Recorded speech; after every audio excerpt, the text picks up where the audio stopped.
Hello students, today we shall discuss contractor sale of goods,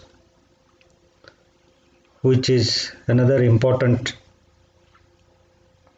aspect of business law. Contractor Sale of Goods Act is introduced in the year 1930, that is 1st July 1930, and this act is relating to the sale of goods. So let us discuss what is contract of sale of goods, what it contains, that is it contains sales and agreement to sell.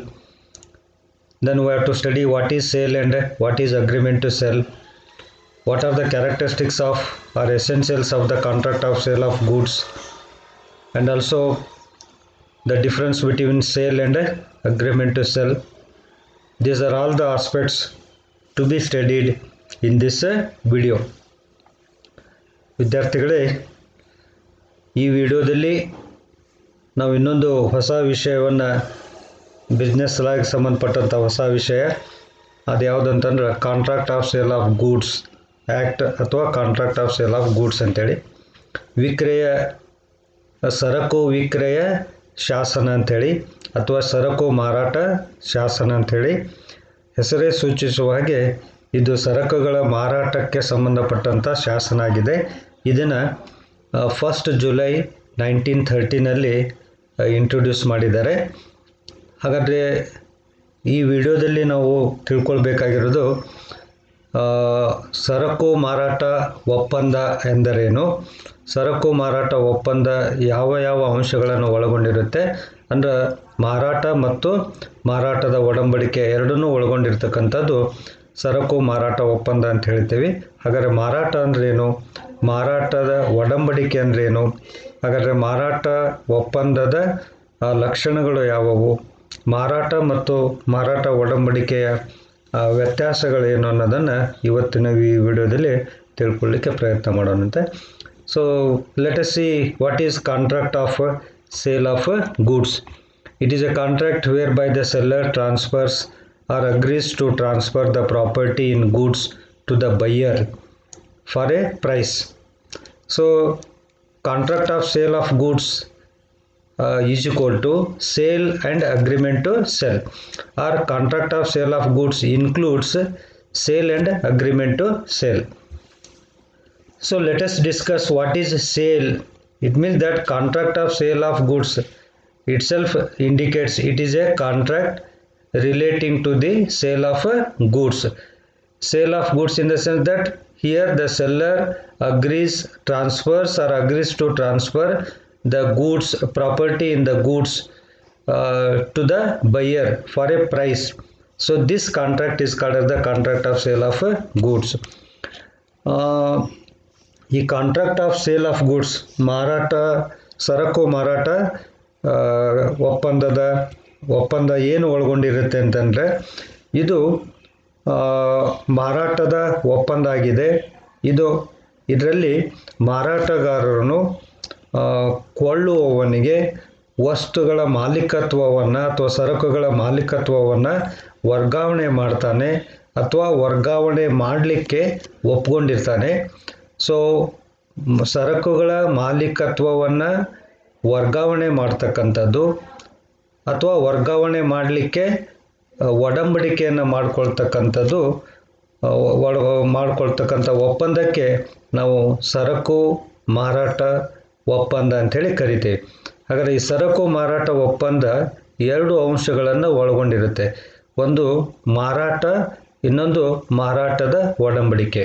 ಇದನ್ನೇ contract of sale of goods ಫಾರ್ಮುಲಾದಲ್ಲಿ ಹೇಳಬೇಕು ಅಂತಂದರೆ contract of sale of goods is equal to sale plus agreement to sell, or sale and agreement to sell constitute contract of sale. ಅಂದರೆ ಮಾರಾಟ ಮತ್ತು ಮಾರಾಟದ ಒಡಂಬಡಿಕೆ ಎರಡನ್ನೂ ಕೂಡಿಸಿದ್ರೆ ಬರ್ತಕ್ಕಂಥದ್ದು contract of sale of goods ಅಂತೆ. ಮ್ಯಾಥಮೆಟಿಕಲ್ ಫಾರ್ಮುಲಾದಲ್ಲಿ ಹೇಳಬೇಕಂದ್ರೆ contract of sale of goods is equal to ಮಾರಾಟ ಮತ್ತು ಮಾರಾಟದ ಒಡಂಬಡಿಕೆ ಎರಡನ್ನೂ ಸೇರಿಸಿದಾಗ ಬರ್ತಕ್ಕಂಥದ್ದು contract of sale of goods ಅಂತೇಳಿ. ಹಾಗಾದರೆ ಈ ಕಾಂಟ್ರಾಕ್ಟ್ ಆಫ್ ಸೇಲ್ ಆಫ್ ಗೂಡ್ಸ್ನಲ್ಲಿ ಮಾರಾಟ ಇದೆ ಮತ್ತು ಮಾರಾಟದ ಒಡಂಬಡಿಕೆ ಇದೆ ಅಂತ ಹೇಳಿದಾಗ ಮಾರಾಟ ಅಂದ್ರೇನು, ಮಾರಾಟದ ಒಡಂಬಡಿಕೆ ಅಂದ್ರೇನು ತಿಳ್ಕೊಳ್ತಕ್ಕಂಥದ್ದು ಅವಶ್ಯಕತೆ ಇದೆ. ಮಾರಾಟನ ಬೇರೆ, ಮಾರಾಟದ ಒಡಂಬಡಿಕೆನೇ ಬೇರೆ. So as contract of sale of goods includes sale and agreement to sell, it is better to know what is sale and what is agreement to sell. Both are not one and the same, they are different. Let us see what is sale. In sale of goods, the property in the goods is transferred from seller to the buyer immediately. Then this contract is called as the sale. So here in case of sale, the property in the goods or ownership of the goods immediately transfers from seller to the buyer. So when immediately the ownership of the goods transfers from seller to the buyer, then that transaction or that contract is called as the sale. It is a contract of sale or it is a sale. Then agreement to sell is different. Here in case of agreement to sell, the property in the goods or ownership of the goods passes only after the seller has fulfilled certain conditions. Subsequently, fulfillment of the condition. It means that the ownership of the goods will not be transferred immediately in case of agreement to sell. It transfers only on fulfillment of conditions by the seller. So that agreement is called as the agreement to sell. It is not a sale. It is an agreement to sell. Here the goods, the property will be transferred in future date, not immediately on the signing of the agreement. So that is the meaning of agreement to sell. ಅಂದರೆ contract of sale ಮಾರಾಟ ಮತ್ತು ಮಾರಾಟದ ಒಡಂಬಡಿಕೆಯನ್ನು ಒಳಗೊಂಡಿದೆ ಅಂತ ಹೇಳಿದ್ದೇನೆ. ಹಾಗಾದರೆ ಮಾರಾಟ ಅಂದ್ರೇನು, ಮಾರಾಟದ ಒಡಂಬಡಿಕೆ ಅಂದ್ರೇನು ಸಹ ತಿಳ್ಕೊಳ್ಳೋಣ. ಮಾರಾಟ ಅಂತಂದರೆ ಮಾರಾಟದಲ್ಲಿ ಸರಕುಗಳ ಮಾಲೀಕತ್ವ ಮಾರಾಟಗಾರನಿಂದ ಕೊಳ್ಳುವವನಿಗೆ ತಕ್ಷಣವೇ ವರ್ಗಾವಣೆ ಆಗ್ತೈತಿ.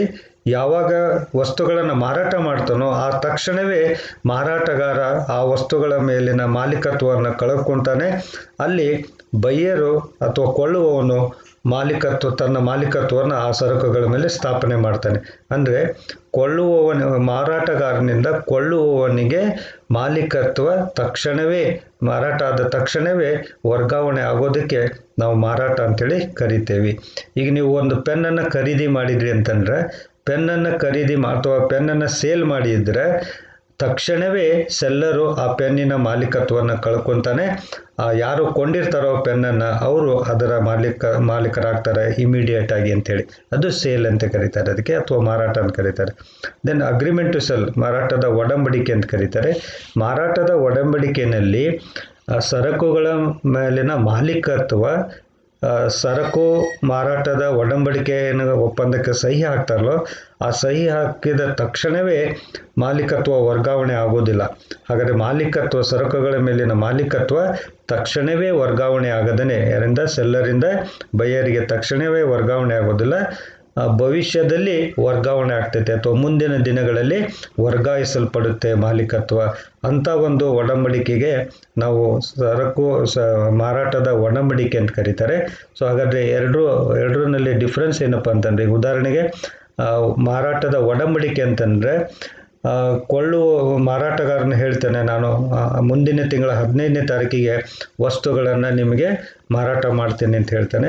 ಹಾಗಾದರೆ ಇದು ಅಗ್ರಿಮೆಂಟ್ ಟು ಸೇಲ್ ಆಗುತ್ತೆ. ಯಾಕಂದರೆ 15ನೇ ತಾರೀಕಿನವರೆಗೂ ಆ ವಸ್ತುಗಳು ಸೆಲ್ಲರ್ನ ಹತ್ರನೇ ಇರ್ತವೆ, ಮಾಲೀಕನು ಅವನೇ ಆಗಿರ್ತಾನೆ.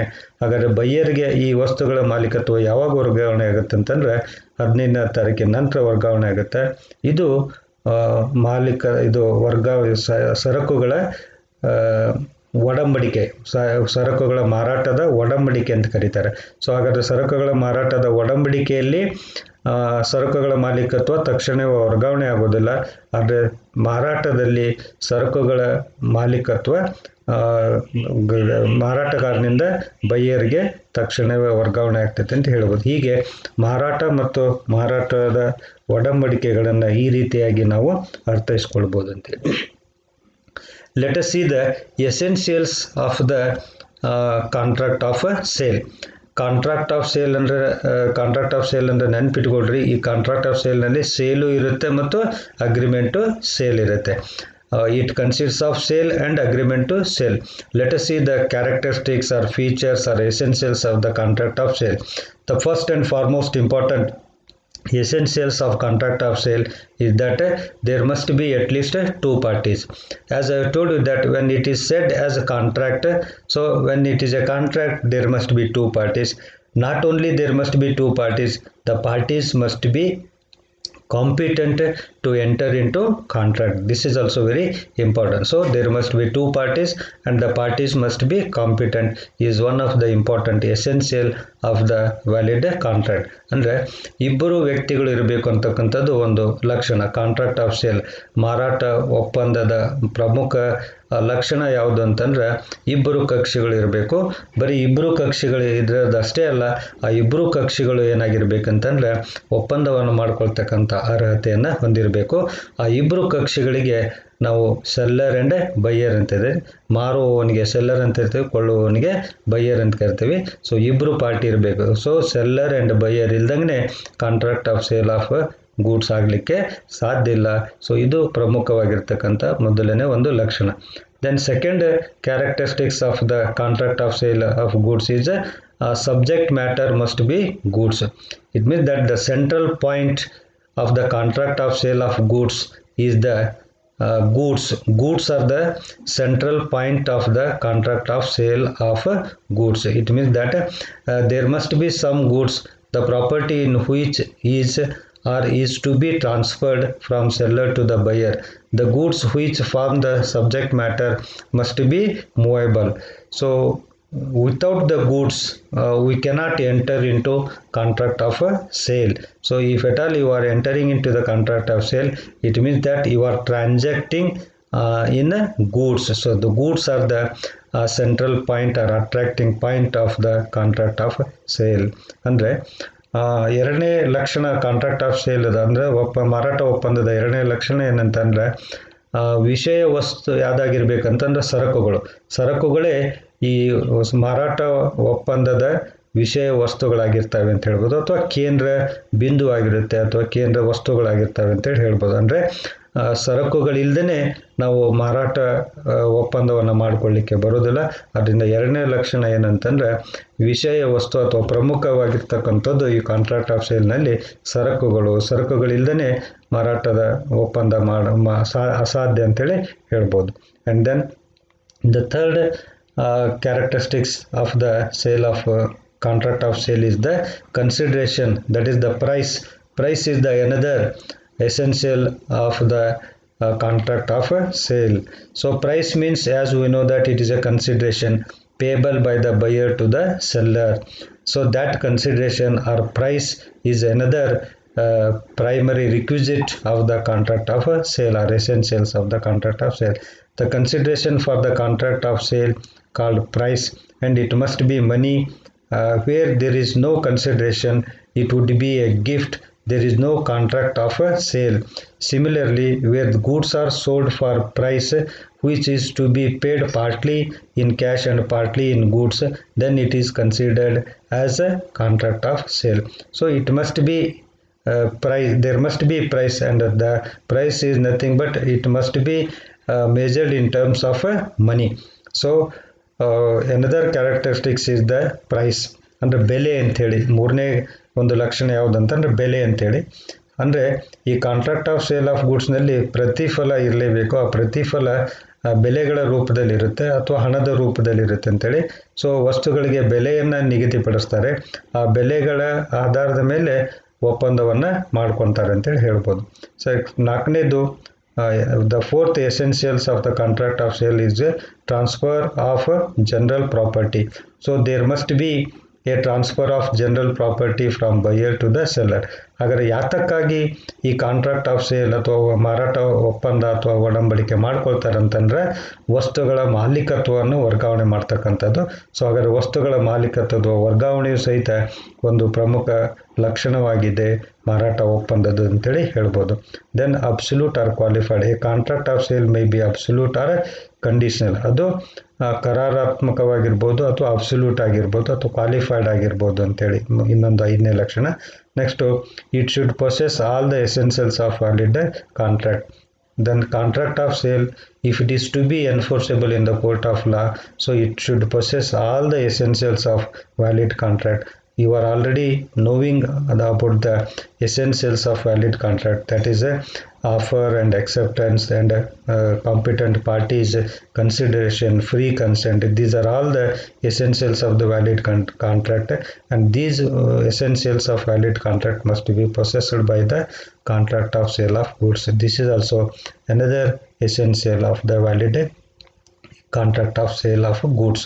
ಅಂದರೆ ಇನ್ನೊಂದು ಪ್ರಮುಖ ಲಕ್ಷಣ ಮಾರಾಟ ಒಪ್ಪಂದದಂತಂದರೆ ಈ ಮಾರಾಟ ಒಪ್ಪಂದ ಊರ್ಜಿತ ಒಪ್ಪಂದದ ಎಲ್ಲ ಲಕ್ಷಣಗಳನ್ನು ಹೊಂದಿರಬೇಕು.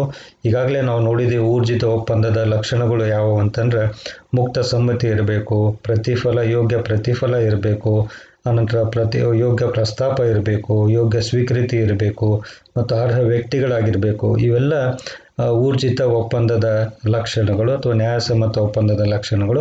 ಇವೆಲ್ಲ ಲಕ್ಷಣಗಳನ್ನು ಸಹಿತ contract of sale of goods ಹೊಂದಿರಬೇಕು. ಯಾಕಂದರೆ ಇದು ಕಾಂಟ್ರಾಕ್ಟ್ ಅಂತ ಕರಿತೀವಿ, ಒಪ್ಪಂದ ಆಗಿರೋದ್ರಿಂದ ಎಲ್ಲ ಊರ್ಜಿತ ಒಪ್ಪಂದದ ಲಕ್ಷಣಗಳನ್ನು ಇದು ಹೊಂದಿರಬೇಕು ಅಂತೇಳಿ. ಇವೆಲ್ಲ these are all the essentials of the contract of sale of goods.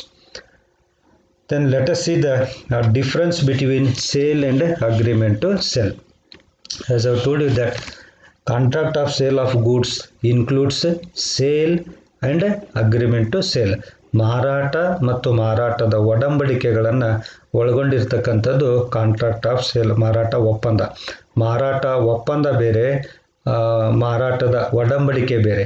ಮಾರಾಟದ ಒಡಂಬಡಿಕೆ ಮಾರಾಟ ಒಪ್ಪಂದದ ಒಂದು ಅಂಶ. ಹಾಗಾದರೆ ಮಾರಾಟದ ಒಪ್ಪಂದದಲ್ಲಿ ನಾವು ಮಾರಾಟವನ್ನು ನೋಡ್ತೀವಿ ಮತ್ತು ಮಾರಾಟದ ಒಡಂಬಡಿಕೆಯನ್ನು ನೋಡ್ತೀವಿ. ಸೊ ಮಾರಾಟ ಮತ್ತು ಮಾರಾಟದ ಒಡಂಬಡಿಕೆಗಳು ಎರಡೂ ಬೇರೆ ಬೇರೆ ಆಗಿದ್ದಾವೆ. ಅವು ಹೇಗೆ ಭಿನ್ನವಾಗಿದ್ದಾವೆ ಅನ್ನೋದನ್ನು ಈ ಚಾರ್ಟ್ನಲ್ಲಿ ನಾವು ನೋಡ್ತಾ ಹೋಗೋಣಂತೆ. So the first point of difference is the transfer of property, ಮಾಲೀಕತ್ವದ ವರ್ಗಾವಣೆ ಅಂತೇಳಿ. So transfer of ownership passes from seller to buyer immediately. It means that the ownership of the goods transfers in case of sale immediately from seller to the buyer. Already I have explained this. In case of agreement to sell, the ownership passes from seller to buyer subsequent to the fulfillment of agreement to sale, fulfillment of the conditions or formation of agreement to sell. It means that in case of agreement to sell, the ownership will not be transferred immediately on signing of the agreement to sell. ಅಂದರೆ ಈ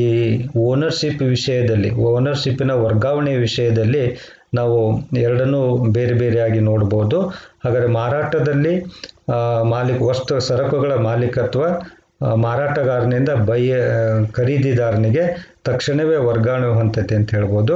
ಆದರೆ ಮಾರಾಟದ ಒಡಂಬಡಿಕೆಯಲ್ಲಿ ಸರಕುಗಳ ಮಾಲೀಕತ್ವ ಮಾರಾಟಗಾರನಿಂದ ಖರೀದಿದಾರನಿಗೆ ತಕ್ಷಣವೇ ವರ್ಗಾವಣೆ ಆಗೋದಿಲ್ಲ ಅಂತ ಮಾತನ್ನು ಹೇಳ್ಬೋದು. And then second point of difference is the nature of contract, ಸ್ವಭಾವ, ಒಪ್ಪಂದದ ಸ್ವಭಾವ, ಯಾವ ರೀತಿ ಒಪ್ಪಂದ ಆಗಿರುತ್ತೆ ಅಂತೇಳಿ. So sale is an executed contract, where agreement to sell is an executory contract. ಇದು ಕಾರ್ಯನಿರ್ವಹಿಸಿದ ಒಪ್ಪಂದ. ಈಗಾಗಲೇ ನಿರ್ವಹಿಸಲ್ಪಟ್ಟಿರ್ತಕ್ಕಂಥ ಕಾಂಟ್ರಾಕ್ಟು ಸೇಲ್ ಆಗಿರುತ್ತೆ. ಇದು ಅಗ್ರಿಮೆಂಟ್ ಟು ಸೇಲ್ ಅಂದರೆ ನಿರ್ವಹಿಸಬೇಕಾಗಿರತಕ್ಕಂಥ, ಕಾರ್ಯರೂಪಕ್ಕೆ ತರಬೇಕಾಗಿರ್ತಕ್ಕಂಥ ಒಪ್ಪಂದ ಯಾವುದಾಗಿದೆ, ಅಗ್ರಿಮೆಂಟ್ ಟು ಸೇಲ್ ಆಗಿದೆ. ಕಾರ್ಯರೂಪಕ್ಕೆ ತಂದಂಥ ಒಪ್ಪಂದ ಸೇಲ್ ಆಗಿರುತ್ತೆ ಅಂತೇಳಿ ಹೇಳ್ಬೋದು. Next type of goods. Sale can be only in specific or existing goods, whereas an agreement to sell is mostly in case of future or contingent goods. So goods ಮಾರಾಟ ಒಪ್ಪಂದದ ಪ್ರಮುಖ ಕೇಂದ್ರ ಬಿಂದು ಅಂತೇಳಿ ನಾವು ಹೇಳಿದ್ದೇವೆ. ಹಾಗಾದರೆ ಗೂಡ್ಸ್ನಲ್ಲಿ ಅನೇಕ ಪ್ರಕಾರಗಳಿದ್ದಾವೆ. ಅದನ್ನು ನೆಕ್ಸ್ಟ್ ಇನ್ನೊಂದು ವಿಡಿಯೋದಲ್ಲಿ ನಾನು ಹೇಳ್ತೀನಿ. ಅಂದರೆ ಎಕ್ಸಿಸ್ಟಿಂಗ್ ಗೂಡ್ಸ್ ಅಂತ ಬರ್ತವೆ, ಸ್ಪೆಸಿಫಿಕ್ ಗೂಡ್ಸ್ ಅಂತ ಬರ್ತವೆ, ascertained goods, unascertained goods, future goods and then contingent goods ಅಂತೇಳಿ ಹೀಗೆಲ್ಲ ಬರ್ತವೆ. ಸೊ ಎಕ್ಸಿಸ್ಟಿಂಗ್ ಗೂಡ್ಸ್, ಅಸ್ತಿತ್ವದಲ್ಲಿರುವ ವಸ್ತುಗಳಿಗೆ ಮಾತ್ರ ಸಂಬಂಧ ಇರತಕ್ಕಂಥದ್ದು ಸೇಲ್. ಅಂದರೆ ಸೇಲ್ನಲ್ಲಿ ನಾವು ಯಾವ ವಸ್ತುಗಳು ಅಸ್ತಿತ್ವದಲ್ಲಿದ್ದಾವೋ ಅವುಗಳನ್ನು ಮಾತ್ರ ಮಾರಾಟ ಮಾಡ್ಬೋದು. ಆದರೆ ಅಗ್ರಿಮೆಂಟು ಸೇಲ್ನಲ್ಲಿ ಫ್ಯೂಚರ್ ಗೂಡ್ಸ್, ಭಾವಿ ಸರಕುಗಳು ಅಥವಾ ಸಂಭವನೀಯ ಸರಕುಗಳ ಆಧಾರದ ಮೇಲೆ ನಾವು ಮಾರಾಟದ ಒಡಂಬಡಿಕೆಯನ್ನು ಮಾಡಿಕೊಳ್ತೀವಿ ಅಂತೇಳಿ. ಸೊ ಇದು ಅಸ್ತಿತ್ವದಲ್ಲಿರುವ ಸರಕುಗಳು ಸೇಲ್ಗೆ ಸಂಬಂಧಪಟ್ಟಿರ್ತಕ್ಕಂಥದ್ದು, ಮತ್ತು ಇಲ್ಲೇ ಭಾವಿ ಮತ್ತು ಸಂಭವನೀಯ ಸರಕುಗಳು ಅಗ್ರಿಮೆಂಟು ಸೇಲಿಗೆ ಸಂಬಂಧಪಟ್ಟಿರ್ತಕ್ಕಂಥದ್ದು. Then risk of loss. If the goods are destroyed, the loss falls on the buyer even though the goods are in the possession of the seller. ಅಂದರೆ ಮಾರಾಟದಲ್ಲಿ ಏನಾಗುತ್ತೆ ಅಂತಂದ್ರೆ ವಸ್ತುಗಳಿಗೆ, ಯಾವ ವಸ್ತುಗಳನ್ನು ಮಾರಾಟ ಮಾಡಿರ್ತಾರೋ ಆ ವಸ್ತುಗಳ ಗೆ ಸಂಬಂಧಪಟ್ಟಂಥ ನಷ್ಟ ಏನಿದೆ ಅಲ್ಲ, ಅದಕ್ಕೆ ಅವುಗಳಿಗೆ ಏನಾದರೂ ನಷ್ಟ ಆದರೆ ಅದನ್ನೇ ಬೈಯರ್ನೇ ವಹಿಸ್ಕೊಳ್ಬೇಕು ಅಂತೇಳಿ ಇಲ್ಲಿ ಮಾರಾಟದಲ್ಲಿ. ಯಾಕಂದರೆ ಅವನೇ ಮಾಲೀಕನಾಗಿ ಬಿಟ್ಟಿರ್ತಾನೆ, ಈಗಾಗಲೇ ಅವನಿಗೆ ಮಾಲೀಕತ್ವ ವರ್ಗಾವಣೆ ಆಗಿರುತ್ತೆ, ಅದರಿಂದ ಅವನೇ ಅವುಗಳ ರಿಸ್ಕನ್ನು ತೆಗೆದುಕೊಳ್ಬೇಕು. ಉದಾಹರಣೆ ಇಲ್ಲಿ ಹೇಳಬೇಕು ಅಂತಂದರೆ, ನೀವು ಪೆಟ್ರೋಲನ್ನು ಖರೀದಿ ಮಾಡಿ, ಒಂದು ಕ್ಯಾನ್ನಲ್ಲಿ ಖರೀದಿ ಮಾಡಿ ಆ ಕ್ಯಾನನ್ನು ಪೆಟ್ರೋಲ್ ಬಂಕ್ನಲ್ಲಿ ಇಟ್ಟು ಬಂದಿರ್ತೀರಿ. ಸ್ವಲ್ಪ ಹೊತ್ತು ಆದ ತಕ್ಷಣ ಪೆಟ್ರೋಲ್ ಬಂಕಿಗೆ ಬೆಂಕಿ ಹತ್ತೈತಿ.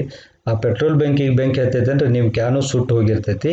ಈಗ ನಿಮ್ಮ ಕ್ಯಾನ್ ಸುಟ್ಟು ಹೋಗಿ ನೀವು ತೊಗೊಂಡಂಥ ಒಂದು 10 ಲೀಟ್ರ್ 5 ಲೀಟ್ರ್ ಪೆಟ್ರೋಲ್ ಹಾಳಾಯಿತು ಅಂತ ಕೊಡ್ರಿ, ಅದನ್ನು ಒಯ್ದು ನೀವು ಮತ್ತೆ ಆ ಪೆಟ್ರೋಲ್ ಬಂಕ್ ಮಾಲೀಕರ ಹತ್ರ ಕೇಳಕ್ಕೆ ಬರೋದಿಲ್ಲ, ನಾನು ಇಲ್ಲಿ ಇಟ್ಟು ಹೋಗಿದ್ದೆ, ಬೆಂಕಿ ಹತ್ತೆ ಹೋಗ್ಬಿಡ್ತು, ನೀವು ಅದನ್ನು ನನಗೆ 5 ಲೀಟ್ರದ್ದು ದುಡ್ಡು ಕೊಡ್ರಿ ಅಂದ್ರೆ ಕೊಡೋದಿಲ್ಲ. ಯಾಕಂದರೆ ನೀವು ಖರೀದಿ ಮಾಡಿಬಿಟ್ಟಿದ್ದೀರಿ, ನೀವು ಮಾಲೀಕರಾಗಿದ್ದೀರಿ, ನಿಮ್ಮದೇ ಜವಾಬ್ದಾರಿ ಅದನ್ನು ಜೋಪಾನವಾಗಿ ಇಟ್ಕೊಳ್ತಕ್ಕಂಥದ್ದು. ಸೊ ಹಾಗಾಗಿಬಿಟ್ಟು ಮಾರಾಟ ಆಗಿರೋದ್ರಿಂದ ಅದಕ್ಕೆ ನಷ್ಟವನ್ನು ಸೆಲ್ಲರ್ ವಹಿಸ್ಕೊಡೋದಿಲ್ಲ, ಬೈಯರ್ನೇ ಅದರ ನಷ್ಟವನ್ನು ಏನು ಮಾಡ್ಕೋಬೇಕು, ವಹಿಸ್ಕೊಳ್ಬೇಕಾಗತ್ತೆ. ಆದರೆ ಇಲ್ಲಿ ಅಗ್ರಿಮೆಂಟ್ ಟು ಸೇಲ್ನಲ್ಲಿ, ಮಾರಾಟದ ಒಡಂಬಡಿಕೆಯಲ್ಲಿ if the goods are destroyed, the loss falls on the seller even though the goods are in the possession of the buyer. ಇಲ್ಲಿ ಮಾರಾಟದ ಒಡಂಬಡಿಕೆಯಲ್ಲಿ ಮಾಲೀಕತ್ವ ಇನ್ನೂ ವರ್ಗಾವಣೆ ಆಗಿರೋದಿಲ್ಲ ಬೈಯರ್ಗೆ, ಅದರಿಂದ ಅವುಗಳೇನೇ ನಷ್ಟ ಆದರೂ ಸಹಿತ ಆ ನಷ್ಟವನ್ನು ಸೆಲ್ಲರ್ನೇ ಭರಿಸಬೇಕಾಗುತ್ತೆ ಅನ್ನೋ ಮಾತನ್ನು ಹೇಳ್ಬೋದು. Then remedies for breach by the seller. In case of breach by seller, the buyer has the legal right to obtain the possession of the goods. And then in case of agreement to sell, if the breach by the seller, the buyer remedy is to claim damages for non-performance of the contract. ಅಂದರೆ ಒಪ್ಪಂದದ ಉಲ್ಲಂಘನೆ ಆಯ್ತಂದ್ರೆ seller ಒಪ್ಪಂದವನ್ನು remedies for breach by the seller ಏನಾದರೂ ಒಪ್ಪಂದವನ್ನು ಉಲ್ಲಂಘನೆ ಮಾಡಿದರೆ ಮಾರಾಟದಲ್ಲಿ ಬೈಯರ್ ಏನು ಮಾಡ್ಬೋದು ಅಂತಂದರೆ ಆ ಸರಕುಗಳನ್ನು ತನ್ನ ಸುಪರ್ದಿಗೆ ಪಡೆದುಕೊಳ್ಳಿಕ್ಕೆ ಹಕ್ಕಿರುತ್ತೆ ಅಂಥೇಳಿ. ಆದರೆ ಇಲ್ಲಿ ಮಾರಾಟದ ಒಡಂಬಡಿಕೆಯಲ್ಲಿ ಒಂದು ವೇಳೆ ಸೆಲ್ಲರು ಒಪ್ಪಂದವನ್ನು ಉಲ್ಲಂಘನೆ ಮಾಡಿದರೆ ಖರೀದಿದಾರನಿಗೆ ಸರಕುಗಳನ್ನು ಪಡೆದುಕೊಳ್ಳಿಕ್ಕೆ ಹಕ್ಕು ಇರೋದಿಲ್ಲ. ಆದರೆ ಅವನೇನು ಮಾಡ್ಬೋದು ಅಂದರೆ ನಷ್ಟ ಪರಿಹಾರವನ್ನು ಮಾರಾಟಗಾರನಿಂದ ಪಡೆದುಕೊಳ್ಬೋದು. Then remedies for breach by buyer. ಒಂದು ವೇಳೆ ಖರೀದಿದಾರನು ಒಪ್ಪಂದವನ್ನು ಉಲ್ಲಂಘನೆ ಮಾಡಿದರೆ ಮಾರಾಟದಲ್ಲಿ seller has a legal right to sue the buyer for recovery of the price of the goods.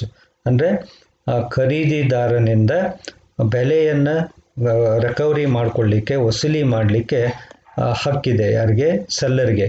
ಒಂದು ವೇಳೆ ಖರೀದಿದಾರ ಒಪ್ಪಂದವನ್ನು ಉಲ್ಲಂಘನೆ ಮಾಡಿದರೆ ಮಾರಾಟದಲ್ಲಿ. ಅದೇ ಮಾರಾಟದ ಒಡಂಬಡಿಕೆಯಲ್ಲಿ ಖರೀದಿದಾರನು ಒಪ್ಪಂದವನ್ನು ಉಲ್ಲಂಘನೆ ಮಾಡಿದರೆ ಸೆಲ್ಲರ್ ಏನು ಮಾಡ್ಬೋದು ಅಂತಂದರೆ, seller cannot sue the buyer for recovery of the price of goods. his right is limited to claim damages. ಅವನು ಬೆಲೆಯನ್ನು ರಿಕವರಿ ಮಾಡಿಕೊಳ್ಳಿಕ್ಕೆ ಅವಕಾಶ ಇರೋದಿಲ್ಲ, ಬಟ್ ಅವನೇನು ಮಾಡ್ಬೋದು ಅಂದರೆ ನಷ್ಟ ಪರಿಹಾರವನ್ನು ಕೇಳ್ಬೋದು. ಇಲ್ಲಿ ಒಂದು ವೇಳೆ ಖರೀದಿದಾರ ಒಪ್ಪಂದವನ್ನು ಉಲ್ಲಂಘನೆ ಮಾಡಿದರೆ ಮಾರಾಟದ ಒಡಂಬಡಿಕೆಯಲ್ಲಿ ಸೆಲ್ಲರ್ಗೆ ಡ್ಯಾಮೇಜಸನ್ನು ಕ್ಲೇಮ್ ಮಾಡ್ತಕ್ಕಂಥ ಹಕ್ಕು ಇರುತ್ತೆ ಅಂತೇಳಿ ಹೇಳ್ಬೋದು. Next, right of resale. In case of sale, the seller has no right to resell the goods because already goods are sold. He has no ownership on those goods. as he is no more owner, he cannot resell the goods in case of sale. Whereas in case of agreement to sell, the goods are still the ownership is still remains in the hands of the seller. Hence, the seller can resell the goods to any other person. ಅಂದರೆ ಮರು ಮಾರಾಟದ ವಿಷಯದಲ್ಲಿ sale ಮತ್ತು ಮಾರಾಟದ ಒಡಂಬಡಿಕೆಯಲ್ಲಿ ವ್ಯತ್ಯಾಸವನ್ನು ಕಾಣ್ಬೋದು. ಸೇಲ್ನಲ್ಲಿ ಏನಾಗುತ್ತೆ ಅಂತಂದರೆ ಸೆಲ್ಲರು ಯಾವ ವಸ್ತುಗಳನ್ನು ಮಾರಾಟ ಮಾಡಿರ್ತಾರೋ ಆ ವಸ್ತುಗಳನ್ನು ಮರು ಮಾರಾಟ ಮಾಡಲಿಕ್ಕೆ ಅವಕಾಶ ಇರೋದಿಲ್ಲ. ಯಾಕಂದರೆ ಈಗಾಗಲೇ ಆ ವಸ್ತುಗಳ ಮೇಲಿನ ಮಾಲೀಕತ್ವ ಬಯ್ಯರ್ಗೆ ವರ್ಗಾವಣೆ ಆಗಿರೋದ್ರಿಂದ ಸೆಲ್ಲರಿಗೆ ಯಾವುದೇ ಹಕ್ಕು ಮರು ಮಾರಾಟದ ಹಕ್ಕು ಇರೋದಿಲ್ಲ ಅಂಥೇಳಿ. ಆದರೆ ಅಗ್ರಿಮೆಂಟ್ ಟು ಸೇಲ್ನಲ್ಲಿ ಏನಾಗಿರುತ್ತೆ ಅಂತಂದರೆ ಸರಕುಗಳ ಮಾಲೀಕತ್ವ ಇನ್ನೂ ವರ್ಗಾವಣೆ ಆಗದೇ ಇರೋದ್ರಿಂದ ಆ ವಸ್ತುಗಳನ್ನು ಬೇರೆಯವರಿಗೆ ಅವನು ಏನು ಮಾಡ್ಬೋದು, ಮರು ಮಾರಾಟವನ್ನು ಮಾಡ್ಬೋದು ಅಂತೇಳಿ. Then insolvency of the buyer. On the basis of insolvency of the buyer, we can differentiate like this. If the buyer becomes insolvent, the official assignee, official receiver shall have a right over the goods. It means that in case of the buyer's insolvency, official receiver can recover the goods from the seller. Whereas in case of agreement to sell, if the buyer becomes insolvent, official assignee or official receiver shall have no right over the goods, but they can claim the damages. And ಇಲ್ಲೇನಾಗುತ್ತೆ ಅಂದರೆ ಒಂದು ವೇಳೆ ಖರೀದಿದಾರ ದಿವಾಳಿ ಆಯ್ದ ಅಂತಂದ್ರೆ ಸೇಲ್ನಲ್ಲಿ ಅವನ ಪ್ರತಿನಿಧಿ, legal ಪ್ರತಿನಿಧಿ ಅಂತ ಕರಿತೀವಲ್ಲ, ಅಫೀಷಿಯಲ್ ಅಸೈನಿ, ಲಿಕ್ವಿಡೇಟರ್ ಅಂತ ಕರಿತೀವಲ್ಲ, ಆ ಟೈಪು ಅಫೀಷಿಯಲ್ ಅಸೈನಿ ಏನಿರ್ತಾನಲ್ಲ ಅವನಿಗೆ ವಸ್ತುಗಳನ್ನು ಪಡೆದುಕೊಳ್ಳಲಿಕ್ಕೆ ಹಕ್ಕಿರುತ್ತೆ ಅಂತ ಹೇಳ್ಬೋದು. ಆದರೆ ಅಗ್ರಿಮೆಂಟ್ ಟು ಸೇಲ್ನಲ್ಲಿ ಅಫೀಷಿಯಲ್ ರಿಸೀವರ್ಗೆ ಒಂದು ವೇಳೆ ಬೈಯರ್ ಇನ್ಸಾಲ್ವೆಂಟ್ ಆದ್ನಂದ್ರೆ ಅಫೀಷಿಯಲ್ ರಿಸೀವರ್ಗೆ ಗೂಡ್ಸನ್ನು ರಿಕವರಿ ಮಾಡ್ಕೊಳ್ತಕ್ಕಂಥ ಅವಕಾಶ ಇರೋದಿಲ್ಲ, ಬಟ್ ಡ್ಯಾಮೇಜಸನ್ನು ಕ್ಲೇಮ್ ಮಾಡ್ಬೋದು ಅಂತ. Then insolvency of the seller. If the seller becomes insolvent, the official assignee or official receiver shall have no right over the goods. ಒಂದು ವೇಳೆ ಆ seller insolvent ಆದ ಅಂತಂದ್ರೆ ಆ ಬೈಯರ್ನ ಆಫೀಷಿಯಲ್ ಆಫೀಷಿಯಲ್ ಅಸೈನಿ ಏನಿದಾರಲ್ಲ, ಆಫೀಷಿಯಲ್ ರಿಸೀವರ್ ಇದಾರಲ್ಲ, ಅವರು ಸರಕುಗಳ ಮೇಲೆ ಯಾವುದೇ ಹಕ್ಕುಗಳನ್ನು ಸ್ಥಾಪನೆ ಮಾಡಲಿಕ್ಕೆ ಬರೋದಿಲ್ಲ ಅಂತೇಳಿ. And in case of agreement to sell, if the seller becomes insolvent, the official assignee or official receiver shall have a right over the goods. ಅಂದರೆ ಇಲ್ಲಿ ಅಗ್ರಿಮೆಂಟ್ ಟು ಸೇಲ್ನಲ್ಲಿ ಸೆಲ್ಲರ್ ಏನಾದರೂ ಇನ್ಸಾಲ್ವೆಂಟ್ ಆಯ್ದಪ್ಪ ಅಂತಂದ್ರೆ ಆಫೀಷಿಯಲ್ ರಿಸೀವರು ಸರಕುಗಳ ಮೇಲೆ ಹಕ್ಕನ್ನು ಸ್ಥಾಪನೆ ಮಾಡ್ಬೋದು. And then general and particular property.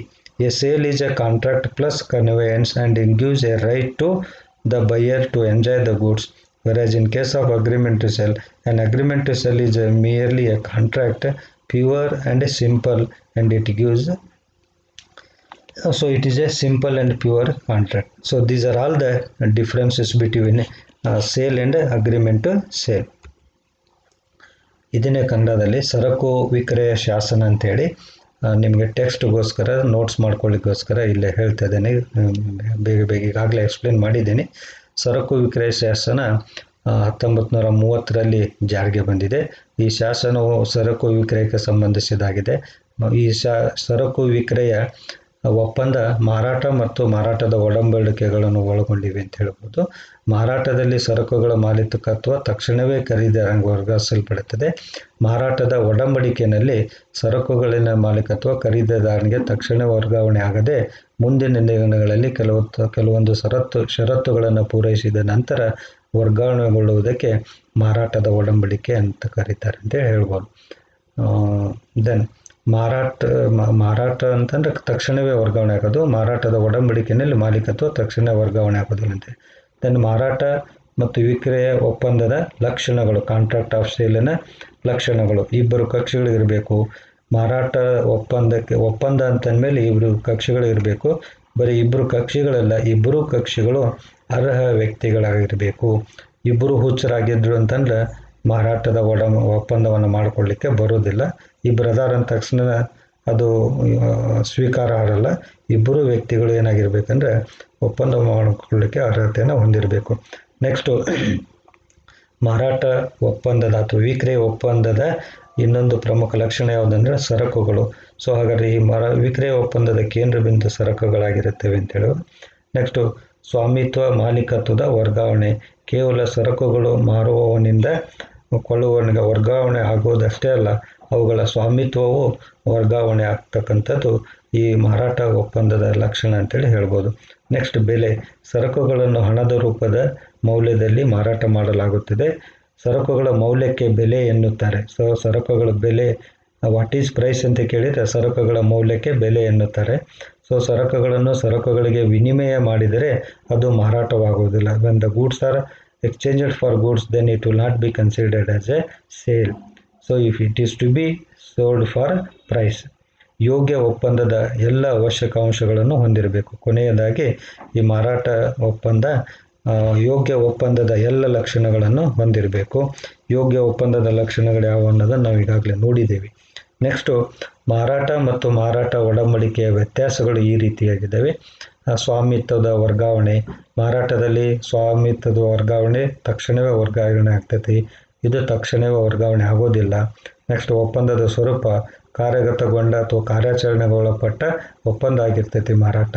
ಇದು ಕಾರ್ಯರೂಪಕ್ಕೆ ತರಬೇಕಾಗಿರ್ತಕ್ಕಂಥ ಒಪ್ಪಂದ ಆಗಿರ್ತೈತಿ. ಇನ್ನೂ ಒಪ್ಪಂದ ನಿರ್ವಹಿಸದೇ ಇರ್ತಕ್ಕಂಥದ್ದಾಗಿರ್ತೈತಿ. ನೆಕ್ಸ್ಟ್ ನಷ್ಟದ ಹೊರೆ. ಕೊಳ್ಳುವವನೇ ನಷ್ಟದ ಹೊರೆಯನ್ನು ಹೊರಬೇಕು. ಯಾಕಂದರೆ ಕೊಳ್ಳುವವನೇ ಮಾಲೀಕನಾಗಿರೋದ್ರಿಂದ ಮಾರಾಟದಲ್ಲಿ ತಕ್ಷಣವೇ ಮಾಲೀಕತ್ವ ವರ್ಗಾವಣೆ ಆಗೋದ್ರಿಂದ ಅದಕ್ಕೆ ಸಂಬಂಧಪಟ್ಟ ನಷ್ಟವನ್ನು ಕೊಳ್ಳುವವನೇ ಭರಿಸಬೇಕು. ಇಲ್ಲಿ ಮಾರಾಟದ ಒಡಂಬಡಿಕೆಯಲ್ಲಿ ಸರಕುಗಳ ನಷ್ಟವನ್ನು ಮಾರುವವನೇ ಭರಿಸಬೇಕು. ಯಾಕಂದರೆ ಅವನೇ ಇನ್ನೂ ಮಾಲೀಕನಾಗಿರ್ತಾನೆ. ನೆಕ್ಸ್ಟು ಮಾರುವವನ ಹಕ್ಕು. ಕೊಳ್ಳುವವನು ಸರಕುಗಳ ಬೆಲೆ ಕೊಡದಿದ್ದರೆ ಮಾರಾಟಗಾರನು ಅವನ ಮೇಲೆ ದಾವೆ ಹೂಡಬಹುದು.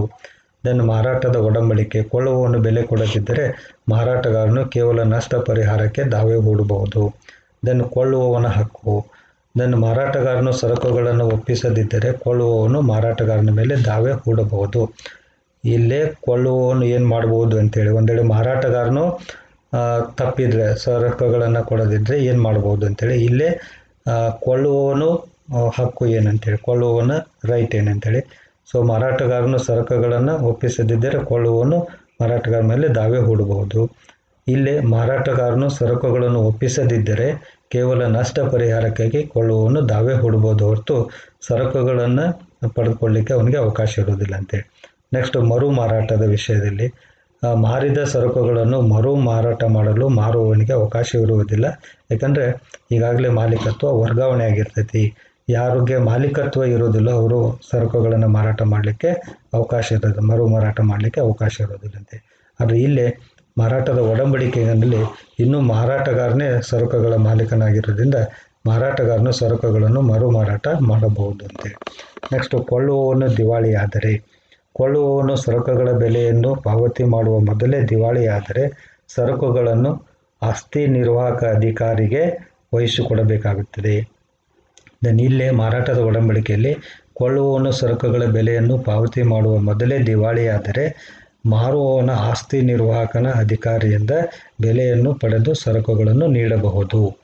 ದೆನ್ ಮಾರಾಟಗಾರನು ದಿವಾಳಿಯಾದರೆ, ಮಾರುವವನು ದಿವಾಳಿಯಾದರೆ ಕೊಳ್ಳುವವನು ಸರಕುಗಳ ಬೆಲೆಯನ್ನು ಈಗಾಗಲೇ ಕೊಟ್ಟಿದ್ದರೆ ಆಸ್ತಿ ನಿರ್ವಾಹಕನ ಅಧಿಕಾರಿಯಿಂದ ಸರಕುಗಳನ್ನು ಪಡೆಯಬಹುದು. ಅಂದರೆ ಮಾರುವವನು ದಿವಾಳಿ ಆಗಿದ್ದರೆ ಈಗಾಗಲೇ ಕೊಳ್ಳುವವನು ಬೆಲೆಯನ್ನು ಕೊಟ್ಟುಬಿಟ್ಟಿದ್ರೆ, ಪ್ರೈಸನ್ನು ಕೊಟ್ಟುಬಿಟ್ಟಿದ್ರೆ, ಹಾಗೆ ಕೊಳ್ಳುವವನು ಏನು ಮಾಡ್ಬೋದು ಅಂತಂದ್ರೆ ಮಾರಾಟಗಾರನ ಆಸ್ತಿ ನಿರ್ವಾಹಕ ಅಫಿಷಿಯಲ್ ಅಸೈನಿ ಅಂತ ಕರಿತೀವಲ್ಲ ಅವನಿಂದ ಸರಕುಗಳನ್ನು ಪಡಿಬೋದು ಅಂತೇಳಿ. ಇಲ್ಲಿ ಮಾರಾಟದ ಒಡಂಬಡಿಕೆಯಲ್ಲಿ ಕೊಳ್ಳುವವನು ಸರಕುಗಳ ಬೆಲೆಯನ್ನು ಮಾರುವವನಿಗೆ ಕೊಟ್ಟಿದ್ದರೆ ಸರಕುಗಳು ಮಾರುವವನ ಸ್ವಾಧೀನದಲ್ಲೇ ಇದ್ದು ಮಾರುವವನು ದಿವಾಳಿಯಾಗಿದ್ದರೆ ಕೊಳ್ಳುವವನು ಆಸ್ತಿ ನಿರ್ವಾಹಕ ಅಧಿಕಾರಿಯಿಂದ ಸರಕುಗಳನ್ನು ಪಡೆಯಲು ಬರುವುದಿಲ್ಲ, ಬದಲಾಗಿ ನಷ್ಟ ಪರಿಹಾರವನ್ನು ಪಡೆಯಬಹುದು. ಒಂದು ವೇಳೆ ಮಾರಾಟಗಾರನು ದಿವಾಳಿಯಾಗಿದ್ದರೆ ಕೊಳ್ಳುವವನು ಈಗಾಗಲೇ ಬೆಲೆಯನ್ನು ಮಾರಾಟಗಾರನ ಕೊಟ್ಟಿದ್ದರೆ ಅವನು ಸರಕುಗಳನ್ನು ಪಡ್ಕೊಳ್ಳಿಕ್ಕೆ ಅವಕಾಶ ಇಲ್ಲ, ಬಟ್ ನಷ್ಟ ಪರಿಹಾರವನ್ನು ಅವನು ಪಡೆದುಕೊಳ್ಳಬಹುದಂತೆ. So these are all the points of distinction between the sale and agreement to sell. ಮಾರಾಟ ಮತ್ತು ಮಾರಾಟದ ಒಡಂಬಡಿಕೆಗಳ ವ್ಯತ್ಯಾಸಗಳು ಅಂತೇಳಿ. So this is all about the contract of sale of goods. So ಇದರಲ್ಲಿ ಫ್ರೀಕ್ವೆಂಟ್ಲಿ ಆಸ್ಕ್ಡ್ ಕ್ವಶನ್ಸ್ ಅಂತಂದರೆ what is contract of sale ಅಂತೇಳಿ ಕೇಳ್ಬೋದು, ಅಥವಾ ವಾಟ್ ಆರ್ ಗೂಡ್ಸ್ ಅಂತ ಕೇಳ್ಬೋದು, ಅಥವಾ ವಾಟ್ ಈಸ್ ಪ್ರೈಸ್ ಅಂತ ಕೇಳ್ಬೋದು, ಅಥವಾ characteristics of contract of sale ಕೇಳ್ಬೋದು, ಅಥವಾ difference between sale and agreement to sale. These are all the frequently asked questions. Be ready by watching this video to answer those questions. So ನಿಮಗೆಲ್ಲ ಈ video like ಆಗ್ತಾಯಿದೆ ಅಂತಕ್ಕಂಥ ಭರವಸೆಯೊಂದಿಗೆ ಮತ್ತೆ ನಿಮಗೆ ಕೇಳ್ಕೊಳ್ತಾ ಇದ್ದೀನಿ, ಯಾರು ಸಬ್ಸ್ಕ್ರೈಬ್ ಆಗಿಲ್ಲ ಅವರೆಲ್ಲ ಸಬ್ಸ್ಕ್ರೈಬ್ ಆಗಿರಿ, ಲೈಕ್ ಆಗಿದ್ದರೆ ಲೈಕ್ ಬಟನ್ ಒತ್ತಿ. ಸೊ ಮತ್ತೆ ಈ ವಿಡಿಯೋಸನ್ನು ಕೇಳಿ ನನಗೆ ಸಪೋರ್ಟ್ ಮಾಡಬೇಕು ಅಂತೇಳಿ, ಉತ್ತೇಜನ ನೀಡಬೇಕಂತ ತಮ್ಮಲ್ಲಿ ಕೇಳ್ಕೊತಾ ಇದ್ದೇನೆ. ಇದರೊಂದಿಗೆ ಮತ್ತೊಂದು ವಿಡಿಯೋದೊಂದಿಗೆ ಭೇಟಿಯಾಗೋಣ ಅಂತ ಹೇಳ್ತಾ ಈ ವಿಡಿಯೋವನ್ನು ಇಲ್ಲಿಗೆ ಮುಗಿಸ್ತಾ ಇದ್ದೇನೆ. Thank you one and all.